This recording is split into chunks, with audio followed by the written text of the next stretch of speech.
Their first incident was deeply disturbing for the Shermans, but as they would soon find out, this kind of bizarre cat and mouse, smoke and mirrors deviltry was standard fare for the intruding tricksters that they would come to know all too well during their stay on the Skinwalker Ranch. This was the Sherman family's first run-in with what they would come to know as a Skinwalker, but it wouldn't be their last. As the Sherman family tried their best to put the unsettling encounter with the bulletproof wolf behind them, they gained some small sense of solace when they learned from longtime local residents that unusually big wolves weren't all that uncommon in the area. Of course, this still didn't explain how the animal had survived several shotgun blasts, but information allowed the Shermans to rationalize the incident. Perhaps Terry simply hadn't hit any vital organs. They put the whole thing out of their minds. The mysterious wolf thing, however, wasn't so willing to let bygones be bygones. It soon showed up again, following Gwen's car as she drove up to the ranch house, and moving at such an uncanny speed that it was easily able to keep up with the vehicle before finally going on its way.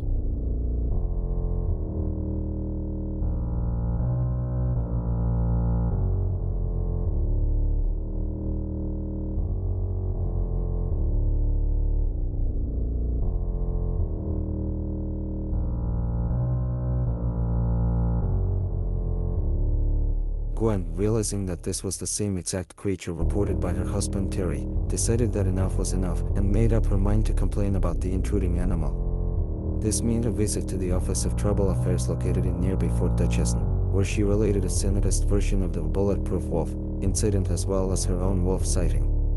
Gwen was a no-nonsense woman and she expected to get results, but all she received from the local magistrates was a look of bewilderment. Despite what the Shermans had heard from their neighbors, the tribal officials informed her that there had not been a wolf in the region for many decades. They had been wiped out in Nigmungus Zonharnius. Sidestepping the wolf thing's unnatural speed and seeming invulnerability, the officials insisted that it was an utter impossibility for the Shermans to have seen a wolf at all, suggesting that it must have been a stray dog or coyote instead. After this rebuff, Gwen returned home more anxious, confused and frustrated than ever. What was it that they had seen? Were their ears simply playing tricks on them? If that was the case, Terry was the next Sherman to be subject to a massive hallucination.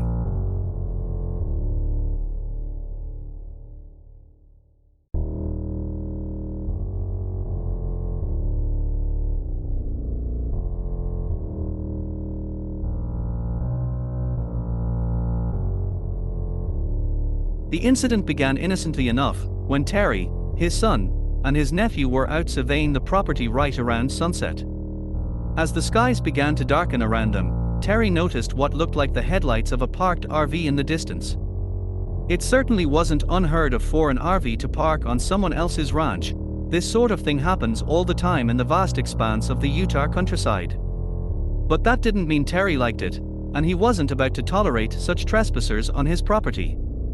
Determined to order the interlopers off his land, he instructed his son and nephew to follow him as he walked in the direction of the lights. But almost as soon as they began heading in the RV's direction, it began to back away from them. This seemed strange to Terry, since they were still too far away to be seen against the dim backdrop. Maybe, he thought, the trespassers had a pair of binoculars or night vision goggles trained on them and were watching their every movement. The notion of being spied on, and on his own property, no less, only incensed Terry further, so the three broke into a run and began to give chase to what they still believed to be a departing RV. But as they drew closer, they were stunned to see the vehicle's headlights lift off the ground and then land a few feet away. Terry wasn't sure what was happening. Had the RV hit a piece of uneven terrain and been jolted into the air? He wasn't exactly sure, but he knew that the vehicle was now approaching a grove of olive trees lined with a barbed wire fence.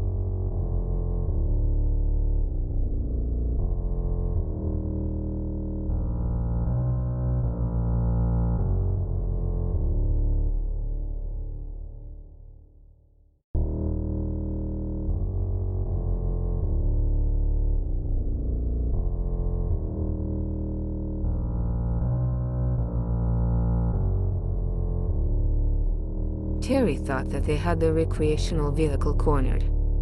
Intent on confronting the interlopers, he broke into a full sprint. As they closed with the vehicle, Terry realized just how strange this supposed recreational vehicle really was. It was moving, but it wasn't making any sound, no engine noise, no sound of tires rolling across the ground, nothing. Things got even stranger as the craft neared the fence-lined trees. This would have constituted a dead end for a real recreational vehicle, but Terry and the boys watched in shock as the vehicle lifted off the ground and silently hovered for a moment before flying right over the tops of the trees. They were now able to make out the object more clearly, and strangely enough it looked like an oversized refrigerator, with one light shining in front and a red beacon shining in back. They were all astounded, and Terry's nephew was so shocked that he would never return to the ranch again. Just like the bulletproof wolf, though, the flying refrigerator couldn't seem to stay away. In fact, the odd object returned in only a few short weeks. This time Terry was out walking with his wife Gwen when they suddenly heard a loud metallic scraping sound. They turned and once again saw what appeared to be headlights.